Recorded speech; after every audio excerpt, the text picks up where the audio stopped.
Afinal, como nós enxergamos? Para responder a essa pergunta, precisamos introduzir alguns conceitos importantes. Nossos olhos são formados por várias partes. A esclera é uma membrana fibrosa que protege o globo ocular, aquela parte branca dos olhos. A íris é um disco diversamente colorido e envolve a pupila. A pupila é a porção central que controla a entrada de luz no olho. A córnea é a parte transparente do olho, constituída por uma fina e resistente membrana. Tem como função a transmissão de luz, refração e proteção do sistema óptico. O humor aquoso é um líquido transparente localizado atrás da córnea, com a função de nutrir essas estruturas e regular a pressão interna do olho. O cristalino, ou lente, é uma lente biconvexa, ou seja, com curvatura dos dois lados, um disco transparente localizado atrás da íris, com a função de realizar a acomodação visual, podendo alterar a sua forma para garantir a focalização da imagem.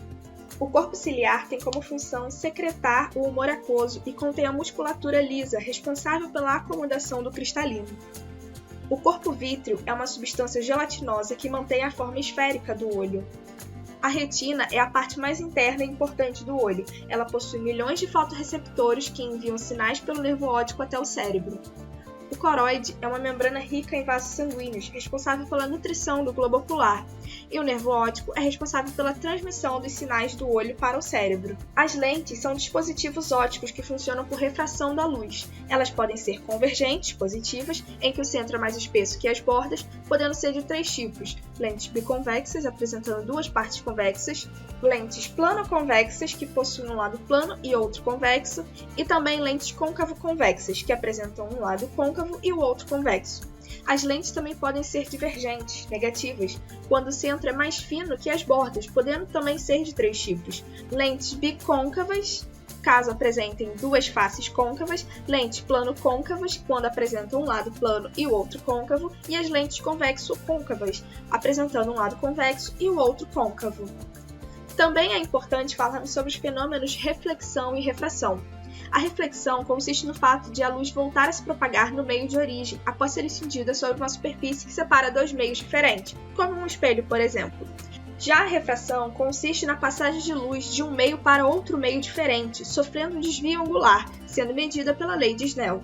Além das partes internas dos olhos, também existem as pálpebras, que protegem os olhos ao se fecharem, arrastando resíduos para fora dos olhos e ao se abrirem, ajudando a umidificar os olhos através das lágrimas.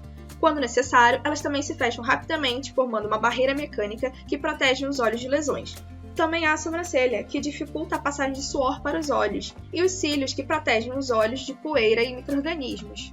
Agora, finalmente, podemos entender como funciona a visão. O funcionamento dos nossos olhos ocorre de forma muito parecida a uma câmera fotográfica. A luz atravessa a córnea, chegando à íris, então a pupila controla a intensidade da luz que chega ao olho humano. Quanto maior a pupila, maior a quantidade de luz. Em seguida, a imagem sofre refração, chegando de forma invertida ao cristalino, onde uma estrutura flexível acomoda e focaliza a imagem na retina, que desempenha o mesmo papel do sensor eletrônico na câmera, ajustando as diferentes distâncias do eixo, variando a distância focal de sua lente. Quando o objeto em questão está muito distante, a imagem se forma com um relaxamento dos músculos ciliares presentes ao redor do cristalino, e quando o objeto está mais próximo, os músculos são contraídos para a formação da imagem. Por essa razão, após um longo tempo com os olhos fixos na tela do celular ou computador, é recomendado que se olhe para um objeto que esteja mais distante, de forma que o músculo relaxe para que haja um descanso dos olhos. Em seguida, os cones e bastonetes, que agem como minúsculas células fotorreceptoras e estão presentes na retina, transformam as ondas luminosas em impulsos eletroquímicos através de um composto chamado rodopsina, ao sofrer isomerização induzida por luz, ou seja, há uma mudança conformacional de cis para trans. Esse impulso, então, é conduzido ao cérebro através do nervo óptico, onde ocorre o reposicionamento e interpretação da imagem. Para que uma imagem seja nítida, é necessário que esta seja formada exatamente sobre a íris, caso contrário gera defeitos na visão. A miopia, por exemplo, ocorre quando a córnea é muito curva, fazendo com que a imagem seja formada antes da retina.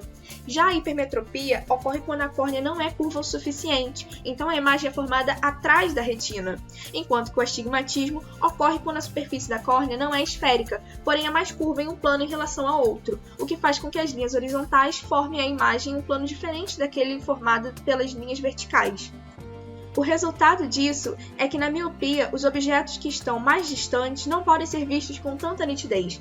Na hipermetropia, os objetos mais distantes parecem nítidos e objetos mais próximos não. E no astigmatismo, tanto objetos mais próximos quanto objetos mais distantes aparentam estar borrados. Essa falta de nitidez causada deve ser corrigida por meio de lentes.